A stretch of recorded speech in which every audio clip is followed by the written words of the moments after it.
Today we're going to be looking at how we can improve awareness of the movement of the bigger segments in transition for players that in particular get the club a little bit too far in front and a little bit steep coming into the downswing. Hope you enjoy this one. Should be a really simple one to help you be clear on how to move the pelvis and the rib cage in transition for that pattern. Hi everyone, thanks for joining me. And so another one today for players that get the club a little bit steep in the transition phase, moving into downswing. Really common movement pattern. That's why there's a number of different videos that I've put out there specifically for this pattern.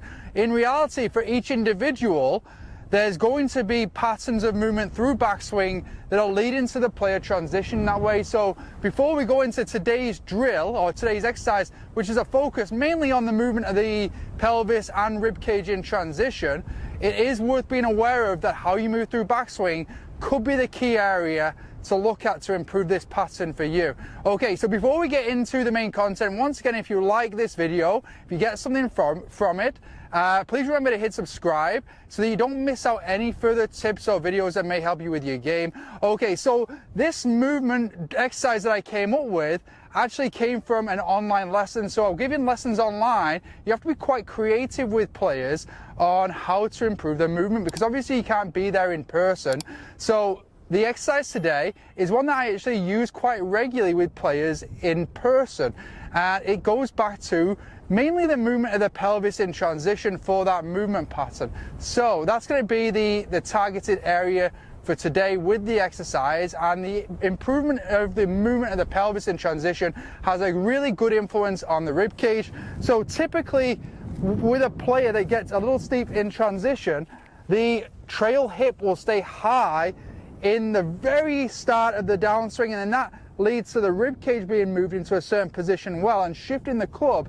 As you can see me going through that pattern, a little bit too much out in front of the player, and then from there you're just relying on your brain to know how to compensate from there, and hoping you're athletic enough at the same time. So I find if players transition really well from halfway down through the shot, they can somewhat freewheel then, as long as they have the movement options available to get through the shot. So transition could be, for me, the most important phase of the golf swing, because like as I said, if you get halfway down in a good spot, it's just so much easier to get through the hit. So as I mentioned there, trail hip will often stay a little bit too high in the start of the downswing. You can see the influence that has on the rib cage from face on, how the rib cage then shifts too much almost forward. So if you pay attention to my head movement as that trail hip gets high, you can see it moves too much towards the target in the very start of the downswing. So we're going to use the head as a nice little reference in this drill as well. So what are we looking for with pelvis movement in the very start of the downswing? It would be for the trail hip from top of backswing to almost immediately start working back down, almost towards, if I was to use my club here, almost towards your lead big toe. So driving the trail hip down towards our lead big toe in the start of the downswing is something that we're going to be focusing on in the drill here. So moving into it now, we put the club on the floor there to reference ball position. What we're going to do is going to move to the top of our backswings, and then keeping the left hand on the trail shoulder, or the lead hand on the trail shoulder I should say, we're actually going to use the trail hand to guide the trail hip immediately down in the downswing. As I said here, it's going to feel as though you're moving the trail hip down towards, or trail pocket we could even say, down towards the lead big toe. I'm using the club here to make sure I'm keeping my head behind the ball moving into the downswing there.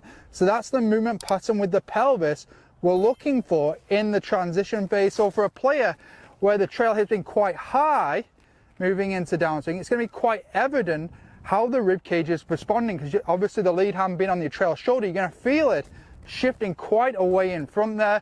So once again, I get set up here, we're going to use the trail hand to drive the trail hip down, and with the awareness again on the trail shoulder, you'll notice how the shoulder now stays much more passive, and that's going to allow you then, when you move into the downswing with the club, the shoulder staying back longer for the club to come in more from a desired position. So that's what we're working on there, getting that club coming instead of so much out in front from a better spot there, through the rib cage being in a better position, through the pelvis transitioning a little bit better in the early stages of the downswing. So having gone through that movement pattern, let's try and integrate that into hitting a few shots. So getting a nice feel there, keeping that right hip, that for me, more down in the initial transition phase. That's going to move the left hip more up earlier in the start of downswing, keeping the head behind the ball. Let's bring that awareness to with the club now. So it's the top, nice and slow to feel that hip working down. You can feel the shoulder staying back. Allows me to be much more shallower moving into impact. I like to rehearse all the way to the ball, so I'm really clear on how the club's going to be delivered. Let's try and hit a shot now. See how that feels. Really helps me feel as though I can keep my space nicely doing that as well. Felt super nice through it. Felt like I had a lot of room to work with. So definitely, if you feel as though you get the club a little bit steep in transition, start paying a little bit more attention to your pelvis movement and the initial start of downswing, how the pelvis and rib cage could move to give you more room for your arms.